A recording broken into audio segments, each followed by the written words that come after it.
નમસ્કાર મિત્રો, આરટીઈનો બીજો રાઉન્ડ જાહેર થઈ ગયો છે. તો જેણે આરટીઈમાં એડમિશન માટેના ફોર્મ ભરેલ હતા તેને જો પહેલા રાઉન્ડમાં તેને પ્રવેશ ન મળેલો હોય તો બીજો રાઉન્ડ જાહેર થઈ ગયો છે તો તે ચેક કરી લે કે તેને પ્રવેશ મળેલ છે કે નથી મળેલ. કદાચ પ્રવેશ મળેલ હોય અને તમે એડમિશન લેવા ન જાઓ તો તમારો પ્રવેશ રદ થશે. માટે તમે એક વખત ચેક કરી લેવું. તમને એક મેસેજ પણ આવ્યો હશે અથવા તો આરટીઈની વેબસાઇટમાં જઈ અને તમે ચેક કરી શકો છો. આરટીઈ શું છે?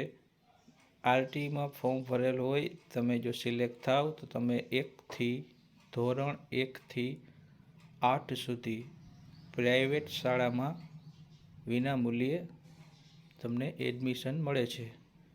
તો ચાલો આપણે તેની ઓફિશિયલ જાહેરાત છે તે વાંચીએ કે બીજો રાઉન્ડ ક્યારે જાહેર થયો છે, તેની છેલ્લી તારીખ શું છે.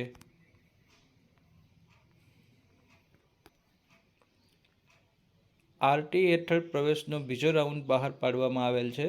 એડમિટ કાર્ડ એટલે કે પ્રવેશપત્ર ટેબ પર ક્લિક કરી એપ્લિકેશન નંબર અને જન્મ તારીખ દાખલ કર્યા બાદ પ્રવેશ ફાળવણી થયેલ બાળકનું પ્રવેશપત્ર ડાઉનલોડ કરી શકાશે.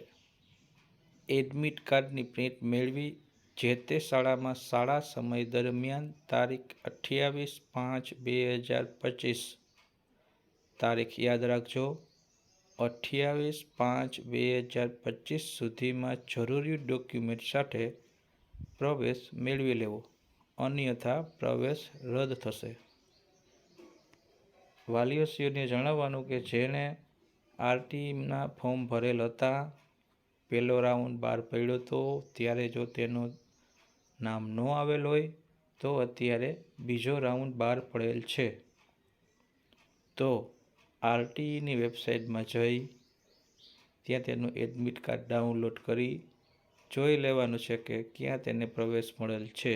જો પ્રવેશ મળેલ હોય તો જે તે સ્કૂલના સમય દરમિયાન 28/5/25 સુધીમાં તેનો પ્રવેશ કન્ફર્મ કરાવી લેવો. આભાર.